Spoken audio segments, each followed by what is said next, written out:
Selanjutnya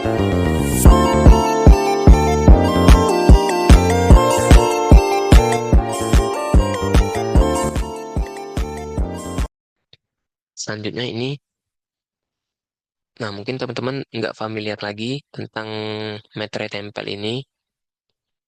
Jadi materai tempel ini dapat teman-teman peroleh dari kantor pos, dari minimarket, dari toko alat tulis. Nah, jadi ciri umum dan ciri khusus pada materai tempel ini. Jadi ciri umum pada materai tempel itu terdapat burung Garuda Pancasila. Kemudian ada tulisan materai tempel. Tulisannya di sini, kemudian ada angka 10.000 sesuai dengan tarif BM materai tersebut. Ini tarifnya 10.000 dalam bentuk angka dan dalam bentuk huruf. Kemudian ada teks mikro modulasi Indonesia. Nah, kemudian ada blok ornamen khas Indonesia yang dapat teman-teman lihat di sini. Kemudian ada tulisan tanggal 20. Kemudian ciri khusus pada materai tempel yaitu berbentuk persegi ataupun persegi panjang segi empat, kemudian warna dominan merah muda, perekik pada sisi belakang. Mungkin teman-teman juga pernah merekatkan bem materai untuk membubuhi ataupun untuk dokumen-dokumen tertentu yang menggunakan bem materai. Kemudian ada serat-serat berwarna merah dan kuning yang tampak pada kertas. Kemudian ada garis hologram pengaman bentuk persegi panjang yang memuat gambar lambang negara, logo Kementerian Keuangan, dan tulisan DJP. Nah, mungkin teman-teman juga bisa baca mengenai ciri khusus ini. Kita lanjut ke slide selanjutnya. Nah, ini ada materai tempel ini direkatkan seluruhnya dengan utuh dan tidak rusak di tempat tanda tangan yang akan dibubuhkan. Tanda tangan dibubuhkan di sebagian atas kertas dan sebagian di atas materai tempel. Jadi, teman-teman akan akan tanda tangan dia tuh mengenai materai dan mengenai kertas yang akan dibubuhi tadi. Jadi di tanda tangan yang dibubuhkan tadi itu di atas bem materai terdapat pencantuman tanggal, bulan, dan tahun dilakukannya penandatanganan tersebut. Nah, ini untuk materai elektronik. Nah, materai elektronik tadi ada dua jenis. Nah, ini untuk materai Kementerian Keuangan, materai elektronik, dan ini adalah materai elektronik yang bisa teman-teman beli di sistem materai elektronik website emetrai.co.id. Jadi materai elektronik ini itu memiliki kode unik sebanyak 22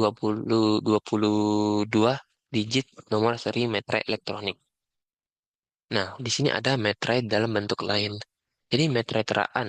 Nah, materai teraan ini apa sih? Jadi materai teraan itu berupa label yang digunakan ataupun penggunaannya itu dilakukan dengan cara dibubuhkan pada dokumen dengan menggunakan mesin teraan materai digital.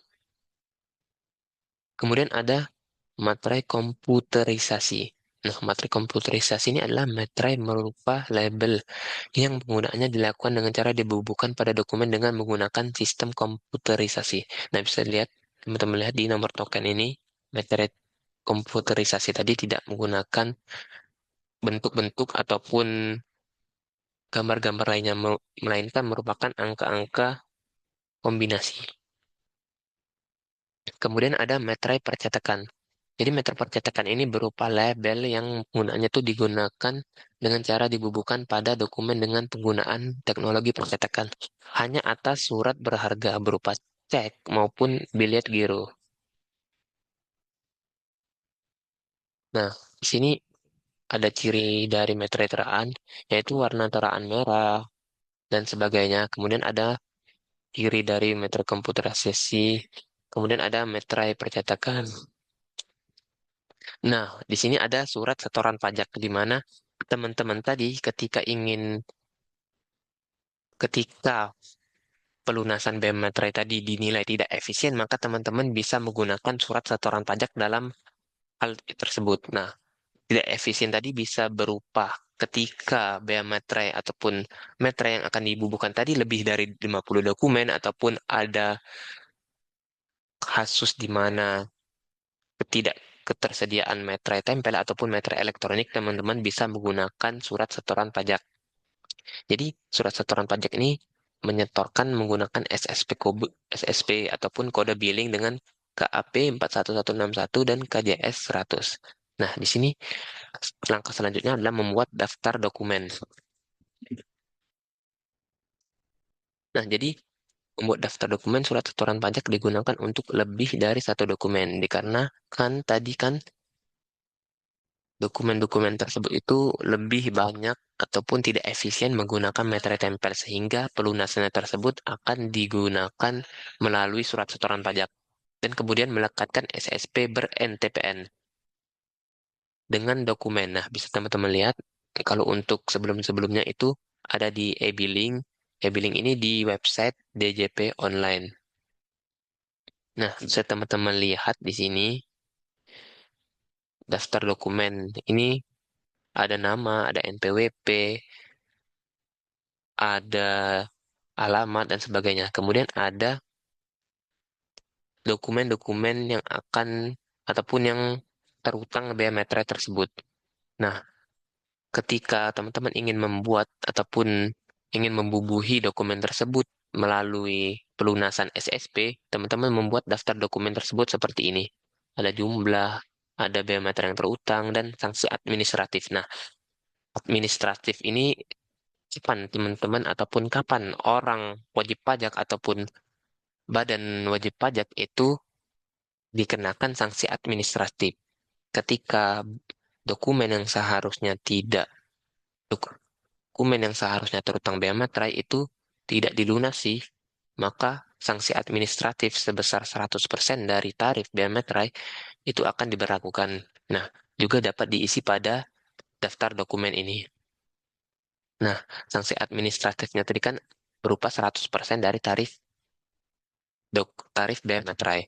Kemudian teman-teman akan melunasi pelunasan biaya dari bea materai yang terutang itu berupa 10.000 dan sanksi administratifnya 100% dari 10.000 yaitu 10.000. Jadi total dari biaya yang akan dilunaskan itu berupa 20.000. Nah, kemudian melekatkan SP ber-NTPN. Jadi NTPN ini adalah nomor transaksi penerimaan negara dengan dokumen. Nah, kemudian ada pemeteraian kemudian dokumen yang bea materainya terutang ataupun tidak kurang bayar sebagaimana mestinya. BM itu terutang sejak 1 Januari 2021, maka BM terutang itu tadi ditambah sanksi administratif sebesar 100% dari BM terutang. Jadi pengesahannya itu bisa melalui pejabat pos khusus materai tempel. Pejabat pengawas itu akan mengeluarkan surat ini, yaitu pemeteraian kemudian. Nah, kemudian ada BM terutang sebelum 1 Januari 2021. Nah, dikarenakan tadi berlakunya undang-undang ini tuh tepat pada 1 Januari, maka BM yang terutang sebelum 1 Januari itu terutang 10.000 ditambah sanksi 200%, di mana 20.000. Jadi total dari biaya bea materai itu berupa 30.000. Nah, ini untuk BM ataupun bea materai yang terutang sebelum tanggal 1 Januari.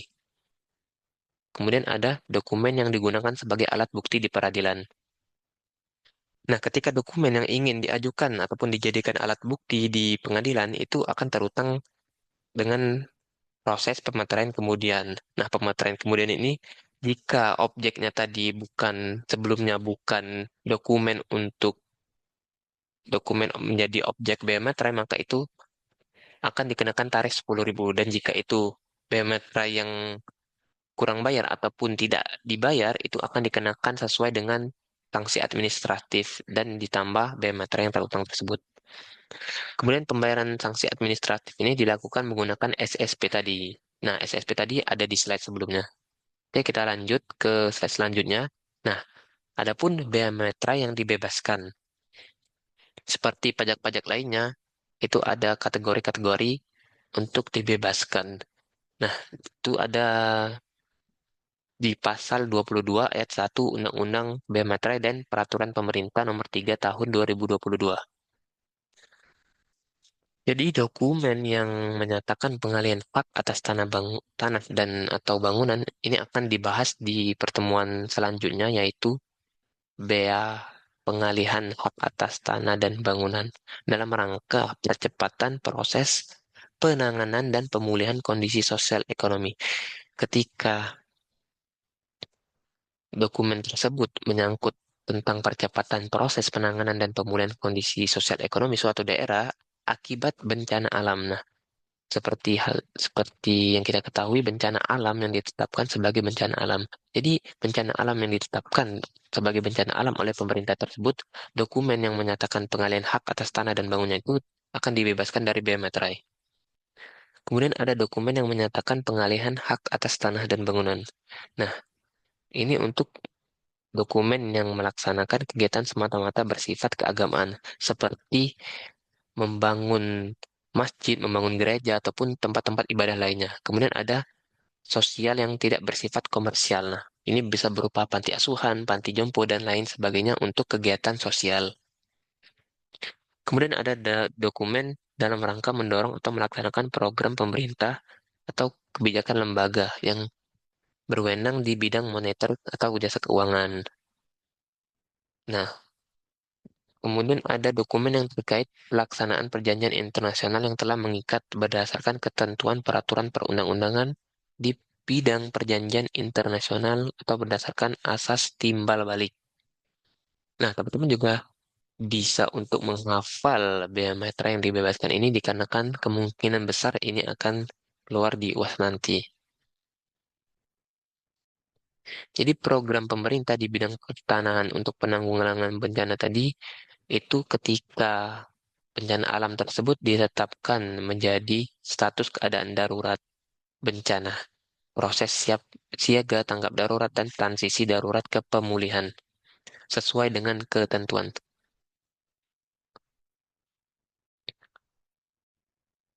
Nah, ini juga ada kelanjutannya, yaitu dokumen yang menyatakan hak atas tanah dan bangunan dalam rangka percepatan proses penanganan kondisi akibat bencana alam. Kemudian ada yang menyatakan kegiatan dan semata-mata bersifat agama dan sosial. Nah, ini sama saja, namun ini dijelaskan kembali bahwasannya kegiatan yang semata-mata bersifat keagamaan atau sosial yang tidak bersifat komersial. Ingat, yang tidak bersifat komersial. Jadi ini bisa berupa wakaf, hibah, atau wasiat kepada badan keagamaan atau badan sosial, pembelian yang dilakukan oleh badan keagamaan atau badan sosial. Jadi dokumen-dokumen yang menyangkut hal ini itu dibebaskan dari bea materai. Nah, kemudian ada yang mendorong pelaksanaan kebijakan lembaga yang berwenang di bidang moneter keuangan. Jadi transaksi yang berharga, surat berharga yang dilakukan di pasar perdana berupa formulir konfirmasi penjataan efek dengan nilai paling banyak 5 juta. Nah, transaksi surat berharga yang dilakukan di bursa efek berupa konfirmasi transaksi dengan nilai paling banyak 10 juta. Kemudian ada transaksi surat berharga yang dilakukan melalui penyelenggaraan.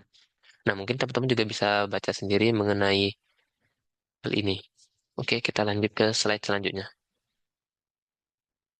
Nah, di sini ada perjanjian dokumen yang terkait pelaksanaan perjanjian internasional dalam hal tidak termasuk sebagai subjek pajak penghasilan. Jadi dokumen yang terutang oleh Biometrai itu adalah dokumen dari ataupun organisasi internasional serta pejabat perwakilan organisasi internasional, perwakilan negara asing serta pejabat perwakilan negara asing.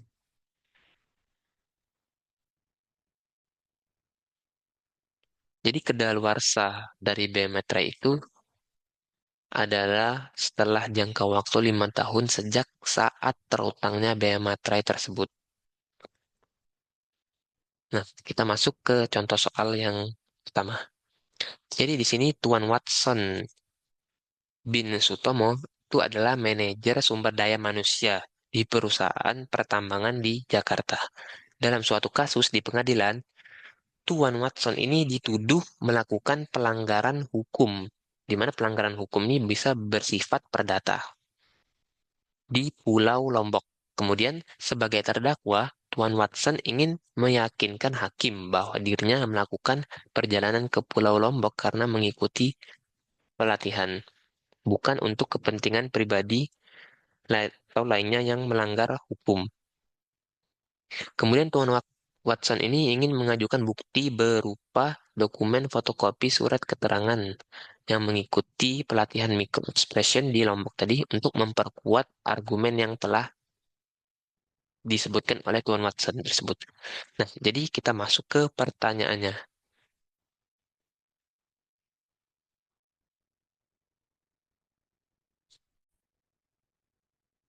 Baik, kita langsung jawab saja pertanyaan dari contoh soal di sini. Jadi, apakah dokumen fotokopi surat keterangan yang mengikuti pelatihan tersebut merupakan objek dari biometri?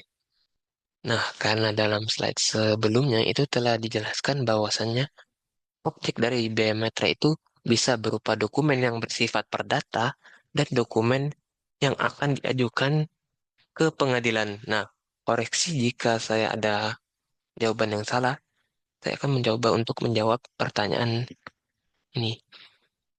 Nah, perlu teman-teman ketahui bahwasannya dokumen yang merupakan objek pajak ataupun objek dari bea matra itu berupa dokumen yang ingin diajukan ke pengadilan.